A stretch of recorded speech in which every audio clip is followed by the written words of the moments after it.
Well, first of all, Mr. Carville, thank you for taking your time to talk to us and doing your visit here in Copenhagen. Yeah, I am. I love it here. As I was telling you earlier, my great-grandfather grew up here in Copenhagen, so I got a Danish. I feel like I'm coming back to the mother country. Oh, well, we're happy to have you here. So, Mr. Carville, we'll be talking about a few topics today in our talk. First, we'll talk a little bit about Journal of Strategic Political Communications, then look a little bit back to the epic 92 campaign that you were involved in with making Bill Clinton president, and then look into today's affairs, which is, let's put it mildly, a little disturbing. Oh, yeah. So let's start with the general lines. Back in 92, when you ran the Clinton campaign, one of the things that you and George and the rest of the gang did was reinvent the way of communicating politics. Right. When you look back from 92 until today, is political communication still in the essence the same as it was back then, or has it changed? You know, it honestly has changed. And and what's happened is that the partisanship since 92, let me give you an example. There are about 3,100 county or county equivalents in the United States. And to qualify as a super majority county, one party has to win it by 50 points. So you have to win 75-25. There were 96 of those in 1992. In 2016, there were 1,260. So it tells me that we have tremendous divisions in the country.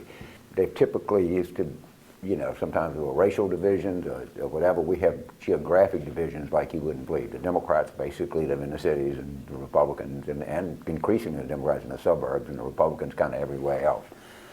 Then you've had, concurrent with that, you've had the rise of cable news and the internet, which has done nothing but harden people's pre-existing inclination toward partisanship. Right.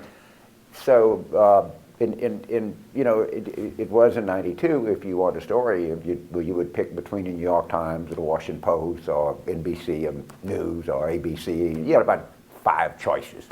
Now you have 5,000 choices. Yeah, and you're just able to do things a lot differently.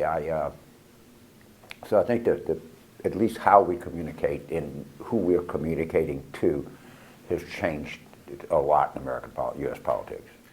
There is a point I wanted to ask you about. In the book that you wrote with Paul Begala, you talk about that one of the essence in American political communication is repetition, repetition, repetition. Right. Is that still the case, or has that changed too? Well, I think it is the case. Yeah, I think that, you know, what happened is Trump, he repeats "Make America Great Again" every other time you see it. And, you know, if the Democrats are going to be successful against him, I mean, the argument has to be cogent and it has to be well made. And I think that'll happen. But, you know, of course, you know, successful politicians kind of know what they're about and tell people, continue to tell people. Yes, sir. Last night, I sat with my better half back home, and we were watching or rewatching The War Room. And there's a quote which I have seen many times before, but it made me think again now that we were talking to you today, which is when you give the pep talk and you talk about the importance of winning 92 to stop guys like Roger Ailes and so on. Because if not, as you say in 92, if you don't stop them now, they keep on doing it again and again and again. And yeah, I know time happened, it changes things, perspectives a little bit, and Roger Ailes is no longer a part of this world, but it helped me. I couldn't help thinking, is there some similarity to where we are now in terms of the upcoming 2020 election, that if you don't stop them now? You know, I guess to somewhat, but the 2020 election is going to be a dividing line in American history. First of all, the levels of engagement in U.S. politics they're not at a high level. They're at a staggeringly high level. I mean, they're like literally like, did I just see that? In 2018, we had the highest turnout since women were granted the right to vote in 1919. And I mean, if you think about that, just the voter participation over a period of time in the United States had been declining in any number of reasons. In 2020, the turnout was 139 million in raw number of voters in 2016. In the United States, you're going to have maybe close to 160 million. I don't even know if our election system is going to, and particularly in the primaries, I would predict one thing like 2010, we're going to have some breakdowns in the election systems because of just the number of people participating in it. That has really kind of changed the nature of politics. I mean, the amount of money that they're raising is just, I mean, billions and billions of dollars. Don't know how much of it goes to smart uses, but it's there. And, so, I mean, there's a lot of things that are different coming up, and this election's going to test our democracy pretty good. Just one question before we move on to the next topic about that. How big a crisis do you see the American democracy facing right now? Because quite frequently we hear it also here in Denmark that it's pretty bad, and whenever we go there also to do our jobs, it seems it's bad. I've lived there twice. It looks pretty bad. You come over here and the nice people invite you and everything, and you'd like to give them an optimistic and let's feel, you know, look, I know it. I'm concerned. I mean, I think it will turn out okay. I hope it does, but I'm not. There's no way I can sit here and tell you that this thing is going to end without us and some. In which ways are you concerned? Well, I'm concerned that we start in trade wars that we don't even think about. Now we're hitting the EU and dragging about currency valuations. We're doing immigration. We go in the middle of the Persian Gulf, and it don't strike me as having a very good plan as to what we do. We have no idea what we're doing in North Korea. We've shattered NATO. NATO was almost part of our Constitution, right? I mean, we have an American president who attacks Canada and praises North Korea. Let me repeat that. We have an American president that attacks Canada and praises North Korea. He's shown more inclination to like North Korea more than he does, or Russia more than he does Western Europe. I mean, so how can I come here and say, I can say I don't think this reflects our country, but I can't come here and say this thing is, we'll be hand in hand in 2021, you know. I hope so, I think so. And, you know, we'll work hard to do what I can to see that happens, but I'm not 100% confident. And look, people, a lot of his supporters, he talks about not leaving. And if you read the stories at the rally, that people believe that his supporters believe that God Almighty sent him down here as his messenger, and he might believe it himself. I don't know. I don't think, you know, I think our constitutional system can handle that, but he does. Some of his big influential supporters are calling for him to have more time. That's just not done. It's like no one ever even remotely suggests that in American politics. But it's there.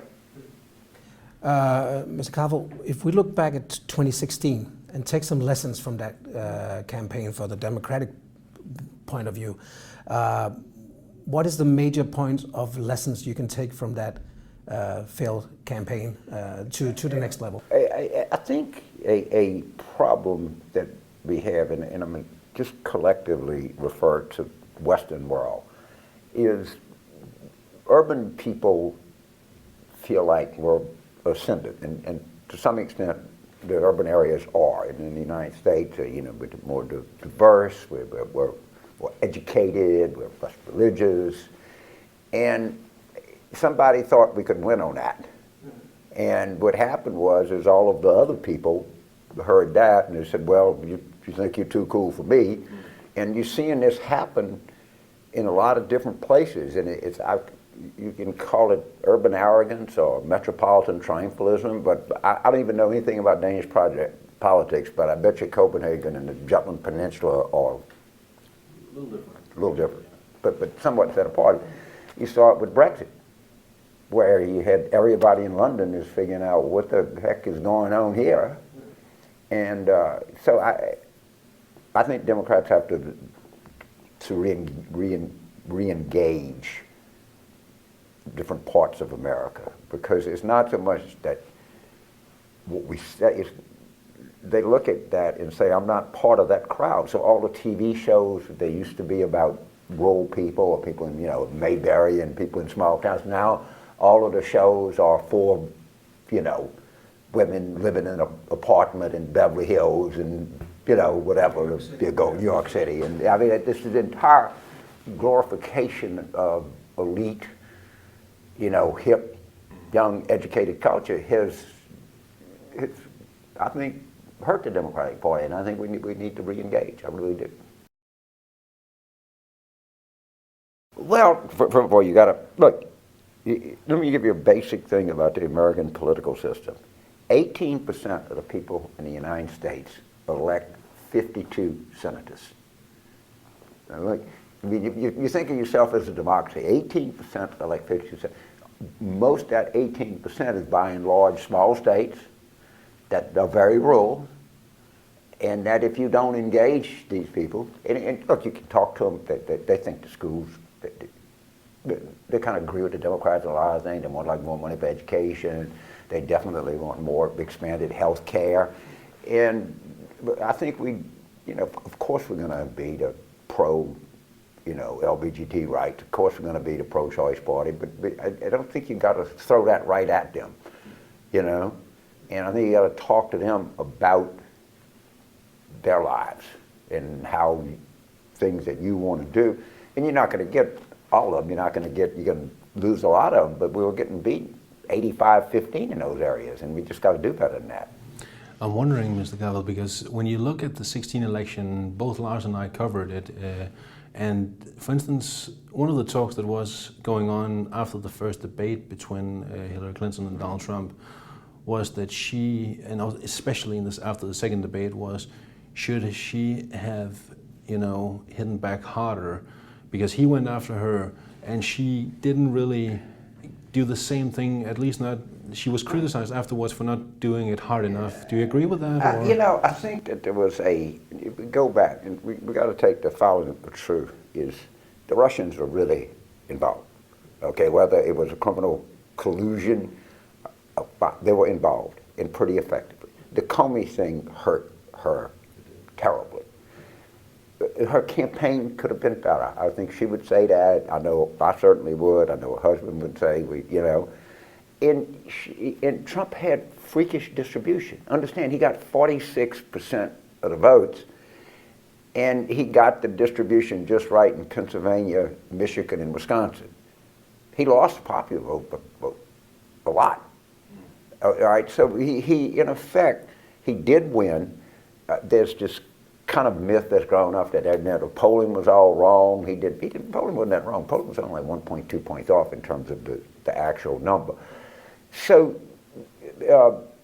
he did win. We did make mistakes, miscalculations. Which mistakes, Mr. Carville? I think that we thought that the combination of I wasn't on the campaign, but I think when you would urge that the campaign go out more broadly, the idea was that between the urban base and the suburban women who just can't stand Trump, that that's the ticket to victory. It was the ticket to winning the popular vote by more than 2 points. But you got a bad, they draw to 2 inside straights. I mean, literally that's what happened. Yeah, but if there's a 25% chance that something's going to happen, let's just say there's a 15% chance. Well, if you're going to go to the doctor and say, look, I'm going to give you this test, and I'm going to tell you there's a 15% chance you're going to die, you're going to take the test. So, oh, with it. All right? And so it was an earth-shattering event, but it wasn't. If you sit back and you think about it and you look at it, then that's why the quants were saying, is a 20% chance, 75, 80% chance he already wins. Well, sometimes you pick a number between 1 and 5 and you get the right number. Just a question. I was listening to the podcast from Crooked Media, John Favreau. He was trying to sort of put apart the Democratic Party and look what's going wrong, what's the illness inside the party. And one of the things he was trying to analyze, and his people were trying to analyze, is that maybe Hillary Clinton was trying too hard, following numbers all the time, saying, well, you got to wear this kind of suit, or you got to change your hair all the time. Was it trying too hard to follow the voters instead of following ideological? The great politicians all have something in common, and I mean, I'm talking about Ragin Cajun, and I'll include Obama because he got elected twice, is they all tried really hard, but they never looked like they were trying. Okay, just like the great athletes. When you see them do something, you think you could do it too because they're just graceful in execution. And that's a mark of a very good politician. She didn't have that kind of confidence probably in herself. And you know, there were too many handlers, and you got to do this. And I wasn't involved in the campaign. I was helping him in his travels around the country. But that I do know is when I look at a politician, if you see them sweat, public should never see that. Now, really, it can be as competitive as you want. You know, if you watch a basketball game, like the great players don't look like they just kind of throw it gracefully, and the next thing you know, it's going through the net. You know, and some people, and some people are just like, you know, or you watch anything. You know, you watch a great, European football player. They all of a sudden they do it, and damn, ball went in there. You know, some kids are just trying hard and running into each other, and When you look at the election of 2020 now, it's in the early phase still. We're about 2 weeks before the first Democratic debates is coming up. Currently, there's 23 candidates and still counting. Right. Even though it's early on, which of the candidates do you see as the ones more likely to succeed? Let's start. So Biden and Bernie are at the top. Okay. I don't think either one of those are going to make it. I think Bernie's dated. He just doesn't have the same, he's not running against Hillary. He sounds old and used and cranky. In 2016, he had a certain kind of freshness about him. And Biden, the U.S. politics is, the first two tests are in Iowa and New Hampshire. Right? For people to, those are much more Caucasians as a percent of the population. In Iowa, they're probably more liberal. In New Hampshire, the independent vote. And the other thing you got to remember is the super level of engagement. So when voters see that somebody has a chance and they're not doing anything, they'll switch. They're going to be very aware of what's going on. But as soon as, which I think is almost inevitable, that they're going to demonstrate these weaknesses, then they're getting over half the vote now. So where's that going to go? Clearly Warren and Mayor Pete have pushed themselves to the top of the second tier. I don't think you can argue that. But there's going to be a lot of reorienting that vote, and it could be Cory Booker or Kamala Harris. A lot of Biden support. He does really well with African American voters, particularly in the South. Or you have what I call the kind of killer bees, Bullock, Bennett, Beto. One of them could emerge. So I don't know. But my basic strategic assumption is that Biden and Bernie are not going to make it, and that's going to add more turmoil to the turmoil we have. Do you see this how big a problem is this, that there are so many candidates right now that they are currently 23? Is that a problem, or? What I like is they take a poll. What if you tell somebody 23 names? How the hell you remember who the sixth name was? Okay, it's like, okay, yeah, it'll be a lot fewer by Thanksgiving. Some people may just say they're staying in, but they won't be. Right after Iowa, it just self-sort, and it'll weed down fast. And then after New Hampshire, it'll really weed down fast. Those two separate you pretty fast. But yeah, I have no idea. I have no idea how you poll it. I have no idea, what you do. I mean, everybody, I guess, is just sitting there waiting to catch lightning in the bottle. Don't know. No one has any experience about this. We talked about, Lars and I, before you came, how important is it for the Democrat, which of the Democrats is going to be the nominee in 2020, how important and how great of advantage is it for that candidate to this time know the opponent, being Donald Trump, and knowing how he acts, which was a little up in the air to begin with in 2016? You know, I got to say that we have this uber levels of engagement. We have not very much changes with Trump. Again, he got 46 in 2016. The Republicans got, in 2018, the Republican candidates got 44.8 of the vote. Let's call it 45. If you look at the Real Clear Politics average, let's just say it's 43. Now, it might be 43 and a half, but it's 40. I mean, there is convergence here, all right? There's real convergence. Right. And people worry about his 43. Why not worry about the 57? That's it. 43 is not a great number in American politics. I mean, nobody in our system, nobody grew up and said, I want to be 43%. But you can underestimate Trump politically, but it's way easier to overestimate it. But it's the right 43%. I mean, he goes to the right counties, he gets the right states. Yeah, but it'd have to. He couldn't win with 43. No, he couldn't, and he barely won with 46.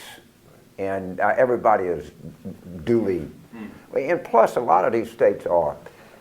You know, he's probably going to lose Arizona, North Carolina. Is, you know, even Texas is I mean, the number stayed the same, but the coalition is changing. We talked also, Lars and I, and I'm sure you've had this question millions of times before over the years since '92, but nevertheless, it seems there is another parallel between '92 and the upcoming 2020 election, which is that if you were to walk into any war room of any Democratic candidate running against Trump and wrote those 3 sentences that you wrote in '92, that would actually basically be the recipe of beating him, because now you can be changed. The economy is not that good. It's not good for everybody, at least, and healthcare turned out in 18 to be the deciding factor of the Democrats taking back the House. Yeah, I think there's one other thing that exists today that did not exist to this near this level. I mean, first of all, you have the partisanship of the day. Remember, we didn't have that. We were only 96 compared to 1,260 super counting majorities. The amount of money and the amount of influence and power in American politics, it pains me to say this, but our system has become just very corrosive. And people perceiving the power of big pharma, big finance, big oil. If you just look at in a combination, and we had Citizens United, and people have correctly, I think, become to doubt how we do politics. And I hope that whoever the Democratic candidate, of course I want them to talk about health care and talk about jobs, and I want them to be the change. But I'd like to see like a systemic argument that we're going to have to really stop people from getting out of the Senate or the Congress and turning over and being lobbyists. And we have to stop these, you know, we got to pass a constitutional amendment. We have to change the way that we fund campaigns in America. We're in danger of not being a democracy so much as a kleptocracy. And I never thought that before, but I just see so much evidence of it right now. You know, it's fashionable to attack politicians. I think we might be putting decent politicians in a political system that gives them no chance to excel. And I would like to see some hard, you know, some systemic arguments and say, yeah, we're going to change policies. But and you know, the next president, I mean, our diplomatic corps, they're depressed, demoralized all over the world. The CIA, the FBI, the NSA, they're all our allies. People, I mean, people in Western Europe have no idea what to think. They're just kind of confused. Well, how did this all happen? You know, you were accustomed to a world. And so the next president is going to have to, it's got a lot of repair work. Right? Spend a lot of time digging up the street and putting new pipes down there before you start building, you know, all these great new edifices out there. And, you know, the world changes fast. You know, Democratic Party since '92 has only run 2 change elections. It was '92 and '08. Yeah. Everything else has been about either going back to what we had or keeping it going. If we can't, you know, Biden talks about going back to 2015. Yeah. It's not the world we live in. You know politics, and you talk about political communications. If you're not out pushing change and being fresh and different, you atrophy. And it's been too long. And so I want to see one of these Democrats talk about doing this, and also somewhat of a systemic argument that we got to change our politics here, not just the politicians, but the politics.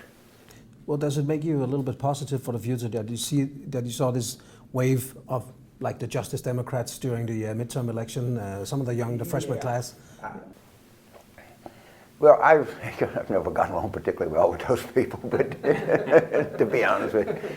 But that's a hardcore urban kind of, and everybody thought that they had all this power because of AOC. And then one thing Biden did do is he did clarify that, hey, it's only like 20% of the Democrats out there on this Twitter, and that's really the hardcore urbanites. I mean, they can win an election in Queens and maybe in Boston and, a couple of other places around, but by and large, and we had a big class of Democratic freshmen, and almost a person, they were from suburban places. They were some of northern Maine, upstate New York, etc. But I mean, we really won that election in the suburbs. But yeah, they create a they create a lot of noise out there. I can tell you that. I don't think that they have a lot of effect on Democratic voters. Well, Mr. Carville, there is never a dull moment in American politics, and we do look forward to seeing what happens. Yes, it's not dull. It's a lot of things right now. Dull is not the word I would use for it, but challenging. It's trying to be as diplomatic as I can. Yeah, as possible. These are very challenging times in U.S. politics, and leave the word challenge until you can feel free to interpret it. But more vigorous, yeah. But thank you for taking the time, sir. We appreciate it. Thank you. I love coming here. It's a great culture here in Denmark, and I went to the United States and Denmark and all of our friends over here in Western Europe to be a happy family again.